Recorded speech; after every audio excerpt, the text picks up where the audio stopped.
Hello everyone, welcome back to లాసియా Telugu channel. Friends, చాలామంది పూరి చేస్తే గట్టిగా ఇంకా అప్పడంలాగా అయిపోతుంది అంటారు కదా. కానీ ఈరోజు వీడియోలో పూరిని చాలా సాఫ్ట్గా ఫ్లఫీగా చేసుకోవాలంటే ఎలాంటి టిప్స్ ఫాలో అవ్వాలో తెలుసుకుందాము. ఈ టిప్స్ ఫాలో అయ్యారంటే బిగినర్స్ కూడా ఎంత సాఫ్ట్ అండ్ ఫ్లఫీ పూరిని ఇంట్లోనే తయారు చేసుకోవచ్చు. పూరి కదా ఆయిల్ ఫుడ్ అనుకుంటున్నారా? నో ప్రాబ్లం అండి, వన్స్ ఇన్ ఎ వైల్ తింటే ఏం ప్రాబ్లం లేదు. సో ఈ ఫ్లఫీ పూరిని ఎలా తయారు చేసుకోవాలో ఈరోజు వీడియోలో చూసేద్దామా? సో లేట్ చేయకుండా వీడియోలోకి వెళ్ళిపోదాం. Let's get started.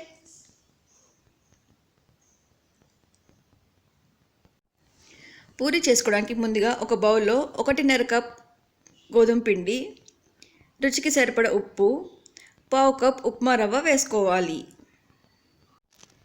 ఇప్పుడు అన్ని ఇంగ్రీడియంట్స్ని కూడా ఒకసారి చక్కగా మిక్స్ చేసుకోవాలి. ఇప్పుడు ఇందులోకి 2 టీ స్పూన్ల వేడి నూనె వేయాలి. వేడి నూనె వేయడం వల్ల మనకి పూరి పై లేయర్ అనేది కొంచెం క్రిస్పీగా వస్తుంది, టేస్ట్ కూడా చాలా బాగుంటుంది. ఇప్పుడు కొన్ని వాటర్ యాడ్ చేసుకుంటూ పిండి మొత్తాన్ని కూడా చపాతీ ముద్దలాగా కలుపుకోవాలి. పిండిని ఎంత బాగా కలుపుకుంటే పూరీలు అంత బాగా వస్తాయి. పూరికి చాలామంది మైదా పిండి యూస్ చేస్తారు, కానీ మైదా పిండి బదులు గోధుమ పిండి వాడడం చాలా మంచిది.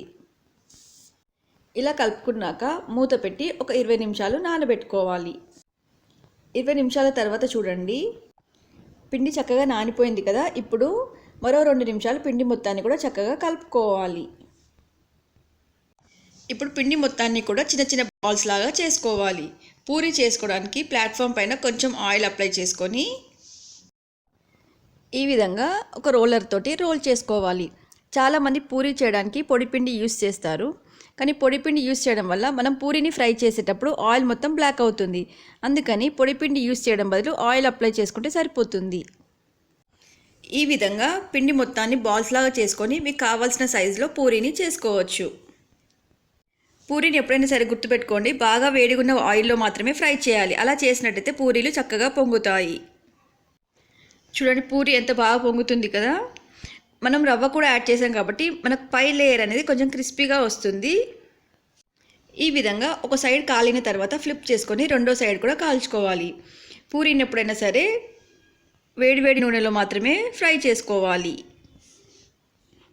ఇలా చేసుకున్న పూరీని ఒక టిష్యూ వేసుకున్న ప్లేట్లోకి తీసుకుంటే సరిపోతుంది.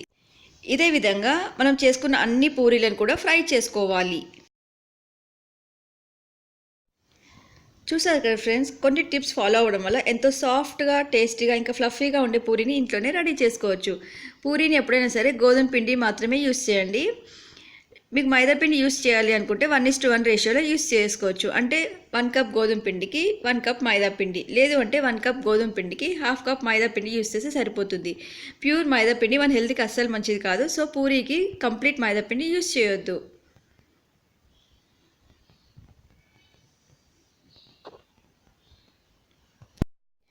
ఇలా చేసుకున్న పూరీని ఏదైనా వెజ్ కర్రీతో కానీ నాన్ వెజ్ కర్రీతో సర్వ్ చేసుకుంటే టేస్ట్ చాలా బాగుంటుంది.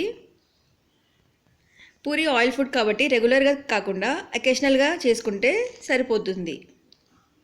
ఓకే ఫ్రెండ్స్, నా ఈ వీడియో మీకు నచ్చింది అనుకుంటున్నాను. ఒకవేళ నచ్చినట్టయితే ప్లీజ్ లైక్ చేయండి, షేర్ చేయండి, అలాగే కమెంట్ బాక్స్లో కమెంట్ చేయండి. ఫ్రెండ్స్, ఎవరైనా నా ఛానల్ని కొత్తగా చూస్తున్నట్టయితే ప్లీజ్ సబ్స్క్రైబ్ చేసుకోండి. సబ్స్క్రైబ్ చేసిన వెంటనే పక్కనున్న బెల్ ఐకాన్ని కూడా క్లిక్ చేయండి. Friends, thank you so much for your love and support. Thank you so much for watching.